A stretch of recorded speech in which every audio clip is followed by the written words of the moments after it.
Welcome back to Fit Show 2022 TV, where I am joined by brains and the brawn, I don't know, the brains anyway, behind Fit Show, going all the way back in its history. We're here with Paul and with Matthew. Gentlemen, thank you very much indeed for joining us.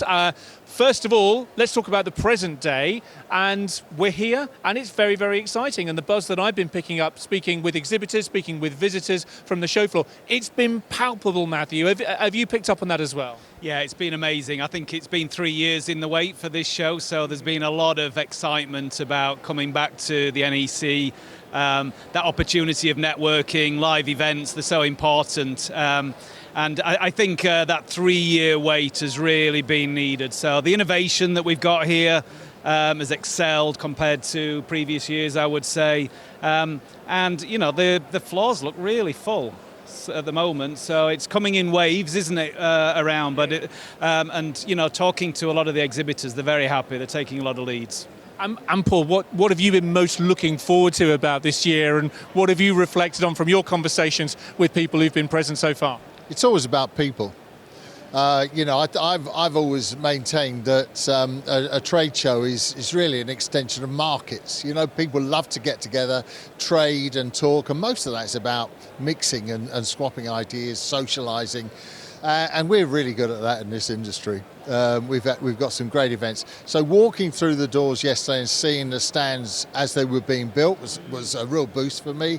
But seeing the people come in, we haven't seen these people, for a lot of them, for 3 years. You know, and so that was fantastic. Everybody is really happy to be back here. Matthew, you spoke about the changes that we've seen even over the last 3 years and the innovation. Take us back, if you will, to however many years ago when this show, when you can chart the beginning of it. How do you describe how the industry has changed and how this show has responded to the needs of the industry in supporting it, and ultimately meaning better products, get the airtime and make it into customers' homes and properties?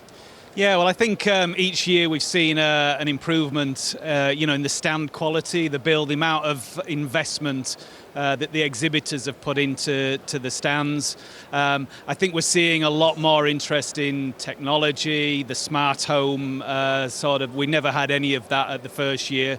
I remember we had a lot of composite doors at that first show, if you remember, whereas now there's a lot more aluminium, there's a lot more other materials. It was very much like a PVC show, that first show that we did, whereas, you know, the industry's evolved a lot over the last few years. Paul, how do you reflect on how far we've come over the last 10, 11 years or so?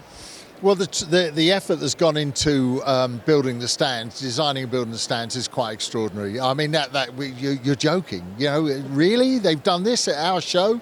And that's still the case. The effort is fabulous. When we first got the idea to do this in 2011, the industry was in a recession, effectively. Yeah. And but it's kind of not surprising. The market was flat, but the products were flat as well. It's standard casements, lean-to conservatories, no aluminium, absolutely none.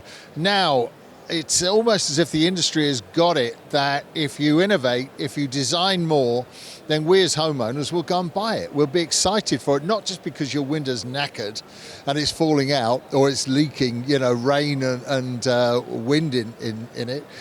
People will change things because it makes their home look better and a nicer place to live. And that I would say in that decade is one of the key things, is we've got to the point where it's almost like windows are furniture. And we change windows way before they're ever finished because they're good things to do. Sliding doors, huge market sliding doors now. Resi doors, composite doors, as Matthew was saying.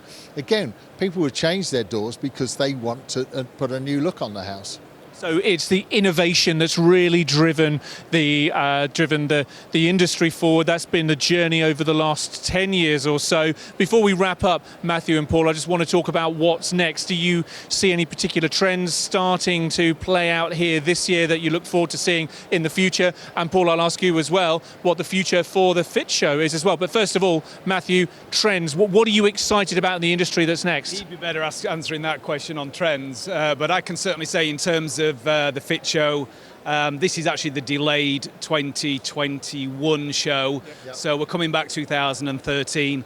We are committed to being biennial from then onwards. So next year, 2023, and then every 2 years thereafter, so 2025, 2027 will be well. Yes, exactly. And then alternating with Fensterbau, which is the big German show, big European show. Of course, and very quickly in terms of trends, is there anything that you're excited to see develop from here and over the next couple of Fit shows? Doors, again, it's all just much more exciting now. Window styles, people just don't go for a simple casement anymore. They have that option.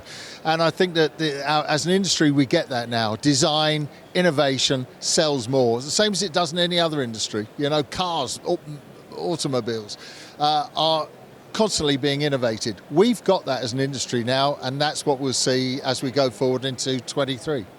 Good stuff. Well, listen, gentlemen, thank you very much indeed for taking time out to join us today, talking about the journey that the industry's been on and the journey that the Fit Show's been on to respond to that. I wish you all the very best for the rest of Fit Show 2022 and look forward to catching you next year at Fit Show 2023. Matthew, Paul, thank you. Thank you. You're welcome.